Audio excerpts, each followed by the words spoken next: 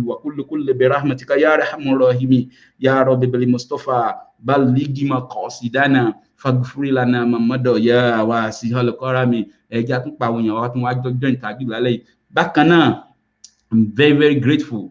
There are some people behind the scene that make this program to be successful. Ani is Arugina, Shukoro is Arugina.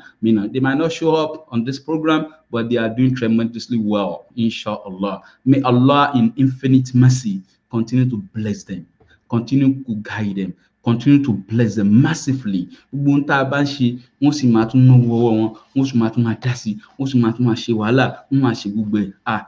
Kọ́lọ̀njọ́ wọ́n fẹ́ ká dárúkọ fún mi ò dárúkọ. Alhaji wa Mutado ọ̀nà pẹ́pọ̀ Adégbùlé Ọlọ́run máa bá ṣe dáadáa fún. Ọlọ́run máa bá ṣe dáadáa fún. Ọlọ́run máa bá ṣe dáadáa fún. Gbogbo tó ń fẹ́ Ọlọ́run bá ṣe fún. Ọlọ́run wala hawla wala quwwata illa torí program oníwà ètò oníwà kó má ní admin ètò nìyẹn tí wọ́n máa gbọ́ kọ̀kalẹ̀ ẹjá ṣe báyìí. Bákan náà ìyá wa Rashida Akéwùsọlá tí one of our guests lẹ́ni náà Ọlọ́run bá ṣe dáadáa fáwọn náà Ọlọ́run bá gbàdúrà wọn Ọlọ́run má dojú àdúrà tì í. Ìyá wa Biliki Savage tàtún wá gbàlejò she's wonderful. She's a wonderful woman. She's a wonderful. Ọlọ́run bá gbàdúrà wọn.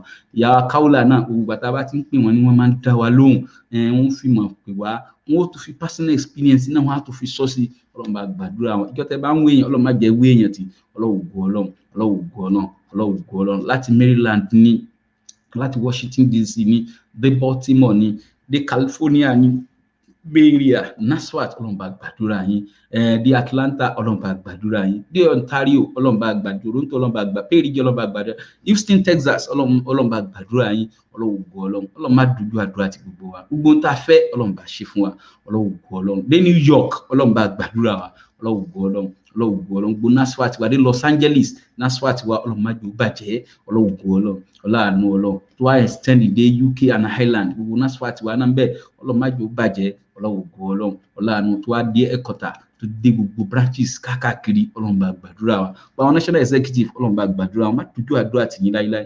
ọláàánú Ọlọ́run ọláàkúwà ọlá hawla wala quwwata illa billahi aliyyil azim dọ́dọ̀ president wa dọ́dọ̀ àwọn executive national executive Ọlọ́run bá gbàdúrà wọn bá dúró tì wọ́n wá dọ́dọ̀ imam arham Sheikh Al-Imam Marfudin Oníkẹ́ Ọlọ́run bá gbàdúrà bàbá náà lọ́sàn lóru wọ́n ṣiṣẹ́ àdínì Ọlọ́run tó gbè yín Ọlọ́run má jẹ́ ṣubú dànù Ọlọ́run tó fi dé ọ̀dọ̀ deputy wọn Al-Imam Abdulatif Bello Ọlọ́run bá ṣàánú àwọn náà tó fi dọ́dọ̀ àwọn national missioner dáwọ́ officer alájọ animation Ọlọ́run bá gbàdúrà yín náà Ọlọ́run má dojú àdúrà wá dojú àwọn zonal missioners káàkiri gbogbo zonal missioners Ọlọ́run bá ṣàánú yín Ọlọ́run má mẹ́rin yín tó fi wá dọ́dọ̀ àwọn àfáà wa bíbá yín náà láti Baltimore ni láti Washington DC ni láti California ni láti Atlanta ni láti Los Angeles ni láti Bay Area ni láti Perry region láti Ontario ni Ọlọ́run gba àwọn àfáà Nasfat Ọlọ́run bá gbàdúrà yín Ọlọ́run má dojú àdúrà tì yín la hawla wala quwwata illa billahi al-aliyyil Allahumma rabbana ya rabbana la tuzigh qulubana ba'da idh hadaytana wa hab lana min ladunka rahmatan innaka antal wahhab Allahumma antal kullu wa minkal kullu wa ilaykal kullu wa zakal kullu wa kulli bi rahmatika ya arhamar rahimin ya rabb bil mustafa balghi مقاصدنا فاغفر لنا ما مضى يا واسع الكرم ولا حول ولا قوة إلا بالله العلي العظيم. bákan náà ẹ jẹ́ àtúntò pàdé lálẹ́ yìí fún tahajjud inshallah 12:30 Eastern time ẹ jẹ́ àjọ pàdé ọlọ́gbọ̀ èmi náà fásitì yìí mo fi ṣàdúrà fún ọmọ wa Mọ̀rídíyà Muhammadu Lahawa ó náà pọ́dún mẹ́ta Mọ̀rídíyà wa náà pọ́dún mẹ́ta ọmọ náà Ọlọ́run yóò dàgbà Ọlọ́run ọlọ́run Ọlọ́run yóò tàgbàlagbà Ọlọ́run gbogbo àwọn ọmọ wa tó ń ṣe birthday nínú oṣù yìí náà Ọlọ́run bá gbàdúrà wọn Mọ̀rídíyà tèmi náà Mọ̀rídíyà tiwa náà Ọlọ́run yóò dàgbà Ọlọ́run gbọ́ sí ọ̀rọ̀ ẹ̀ ní geometry proportion má ṣe ọ̀rọ̀ ẹ̀ ní arithmetic proportion Ọlọ́run gbogbo ọmọ wa Ọlọ́run yóò dàgbà ilal hamami inshallah ilal hamami inshallah. bákan náà mo tún ṣàdúrà fún ìyá tó bí mi lọ́mọ on the 23rd ní pé ọdún méjì táwọn náà jáde láyé wọ́n jáde láyé níjọ́ yẹn náà tún ṣètò níjọ́ yẹn náà kọ́lọ̀njọ́ wọ́n jáde ní dédé bí aago 4 tí ìyá náà sì fi kalimatu shahada la ilaha illallah tó fi jáde láyé ìyá tó bí lọ́mọ ìyá Sherifa Ọlọ́run bá gbàdúrà wọn nígbà tó dojú kọ Ọlọ́run dá èyí tí ìyá fi ilẹ̀ náà ni ò bàjẹ́ yìí Ọlọ́run má jẹ́ ó bàjẹ́ Ọlọ́run gbére tá a ṣe náà bá fi fún wọn ní sadaqatul jariyah Ọlọ́run ìyẹ̀kẹ́ gbúgbúrú Ọlọ́run bá kókó nǹkan báyìí wọn Ọlọ́run bá fún wọn sí aljanna firdaus wọlá dáadáa tí a náà ṣe fún wa wọlá pé a lè gbàgbé wọn a ní aláyé mọ́ ṣùgbọ́n a ní fílẹ̀ rẹ̀ ṣùgbọ́n gbogbo bàtí wọn ní ká ti máa rántí àwọn kásá máa fàdúrà ránṣẹ́ Ọlọ́run àdúrà náà Ọlọ́run kó dojú kẹ́ gbẹ́ni tí ò ní aláyé mọ́ Ọlọ́run bá foríjì wọn gbẹ́ni tí ò ní bàbá aláyé mọ́ Ọlọ́run bá foríjì wọn Ọlọ́run bá kẹ́yà tó bí mi lọ́mọ Ọlọ́run bá kẹ́ wọn Ọlọ́run bá tẹ́ wọn sáré fẹ́ rí Ọlọ́run la hawla wala quwwata illa billahi al-aliyyil azim. Allahu la bismillahir rahmanir rahim. Allahu la ilaha illa huwa al-hayyul qayyum la ta'usu sinatu wala nawm له ما في السماوات وما في الأرض من ذا الذي يشفع عنده إلا بإذنه يعلم ما بين أيديهم وما خلفهم ولا يأتون بشيء من علمه إلا بمن شاء وسع كرسيه السماوات والأرض ولا يؤوده حفظهما ولا العلي العظيم. بسم الله الرحمن الرحيم أنزلناه في ليلة القدر وما أدراك ما ليلة القدر ليلة القدر خير من ألف شهر تنزل الملائكة والروح فيها بإذن ربهم من كل أمر سلام هي حتى مطلع الفجر. بسم الله الرحمن الرحيم قل هو الله أحد الله الصمد لم يلد ولم يولد ولم يكن له كفوا أحد. بسم الله الرحمن الرحيم قل هو الله أحد الله الصمد لم يلد ولم يولد ولم يكن له كفوا أحد. بسم الله الرحمن الرحيم قل هو الله أحد الله الصمد لم يلد ولم يكن له كفوا أحد. التحيات لله الزاكية لله الطيبات صلوات الله. السلام عليك أيها النبي ورحمة الله وبركاته. السلام عليكم وعلى عباد الله الصالحين. bákan náà ani yìnyín kẹ́ni ṣe mí alhaji wa Fadairo the secretary of Baltimore branch Ọlọ́run bá ṣàánú bàbá yìí Ọlọ́run bá gbàdúrà lọ́sàn lóru ni ó máa pè wá lọ́sàn lóru ni ó máa send the program lọ́sàn lóru àwọn náà máa fi pé báyìí ní ṣe rí báyìí ló ṣe rí àwọn náà wá tún sọjọ́ bí wọ́n tún wá lé kan sí alhaji wa Fadairo Ọlọ́run bá gbàdúrà yín Ọlọ́run bá gbàdúrà yín má dojú àdúrà tì yín má fa burú ṣe yín Ọlọ́run má jẹ́ ṣàárẹ̀ Ọlọ́run má jẹ́ mọ̀nira alhaji wa Fadairo ní Baltimore branch ní Maryland bí Ọlọ́run bá gbàdúrà yín Ọlọ́run bá gbàdúrà ọpọlọ yín Ọlọ́run má jẹ́ ó dàrú láíláí illa alhamami insha àárín àti ìyàwó yín Ọlọ́run má jẹ́ ó dàrú Ọlọ́run má jẹ́ ó dàrú bàbá tó dáa ni a very very good brother Ọlọ́run bá gbàdúrà yín Ọlọ́run bá ṣàánú yín gbogbo ilé tẹ́ ń gbèrò náà tẹ́ ń gbèrò Ọlọ́run yóò bọ́ sí láyọ̀ Ọlọ́run yóò bọ́ sí láyọ̀ Ọlọ́run wọlé agbótó bá bọ́ sí láyọ̀ gbogbo náà láà dúpẹ́ Ọlọ́run bá ṣe bẹ́ẹ̀ Ọlọ́run bá gbọ́dọ̀ ṣe bẹ́ẹ̀ Alhaji wa Fadairo ẹ bá mi panupọ̀ ẹ bá mi ṣe làkọ́díjà kùnlé láàfikàn fún wa Ọlọ́run jẹun pẹ́ láyé kán gùn lẹ́mìí àtọmọ tiwa náà àtọmọ tẹ̀yìn náà àti gbogbo wa pápátá. Bismillahir rahmanir rahim laqad ja'akum rasulun min anfusikum azizun alayhim hanintun harisun alaykum bil mu'minina rahufur rahim fa in tawallaw faqul hasbiyallah لا إله إلا هو عليه توكلت وهو رب العرش العظيم. بسم الله الرحمن الرحيم لا في قريش إلا في مرلة الشتاء والصيف فليعبدوا رب هذا البيت الذي أطعمه من جوع وآمنه منه ولا حول ولا قوة إلا بالله العلي العظيم. lágbára Ọlọ́run ẹ̀yin la máa bá ọ ẹ sì máa rí àwa náà Ọlọ́run gbàdúrà tèmi náà gbà fún yín Ọlọ́run ṣàánú èmi náà o ridwanullahi akbar Ọlọ́run ṣe fèmi náà àlékún ìmọ̀ àlékún ikma Ọlọ́run bá ṣe fèmi náà Ọlọ́run gbàdúrà tèmi náà Ọlọ́run má ṣe wá látùpà tí ń tàn mọ́lẹ̀ títí tiẹ̀ náà ṣùkùkùn Ọlọ́run gbàdúrà tèmi náà Ọlọ́run la hawla wala quwwata illa billah gbogbo ilé táwa ń ṣe yìí náà Ọlọ́run má jẹ́ àṣe káfí wọná Ọlọ́run má jẹ́ àwọná Ọlọ́run má jẹ́ àwọná Ọlọ́run má jẹ́ àwọná Ọlọ́run ọlọ́run má jẹ́ àwọn náà ọlọ́run láwùjọ ọlọ́run ṣe ní sadaqatul jariyah kó tọ́jú ẹ̀ pamọ́ káà náà fi lè wọ aljanna firdaus gbogbo àtàn táìpù àmì gbogbo àtàn ṣàdúrà yìí náà kájọ wà aljanna ni ọlọ́run bá ṣe bẹ́ẹ̀ Allah subhana rabbika rabbal izzati amma yasifun wassalamu ala al-mursalin walhamdulillahi rabbil alamin táwọn afi pàdé lóru tí n fẹ́ kẹ́ máa sọ́sọ́ ni pé hasbunallahu wa ni'mal wakil ni'mal mawla wa ni'man nasiru minallahi wa fatihu qarib yansuraka Allahu nasiran hasisa salamu kaula min rabbi irayimi rabbi najini wa ali mimma ya'maluna wa inna jundana Ọlọ́run lahumul ghalibuna wallahu khairul hafisi tún wí dáadáa pé hasbunallahu wa ni'mal wakil ni'mal mawla wa ni'man nasiru minallahi wa fatihu qarib ni'mal mawla ó tún lè rí pé hasbunallahu wa ni'mal wakil alhayyul qayyum ó tún lè sọ bẹ́ẹ̀ pé hasbunallahu wa ni'mal wakil ni'mal mawla wa ni'man nasir salamu kaula min rabbil rahim rabbi najini wa hali mimma ya'maluna wa inna jundana Ọlọ́run lahumul ghalibuna wallahu khairul hafi allahumma rabbana ya rabbana la tuzigh qulubana ba'da idh hadaytana wa hab lana min ladunka rahmatan innaka antal wahhab rabbana taqabbal minna innaka antas samiul alim ربنا تقبل منا إنك أنت مجيب الدعاء وتب علينا يا مولانا إنك أنت التواب الرحيم ربنا آتنا من لدنك رحمة وهيئ لنا من أمرنا رشدا ربنا آتنا في الدنيا حسنة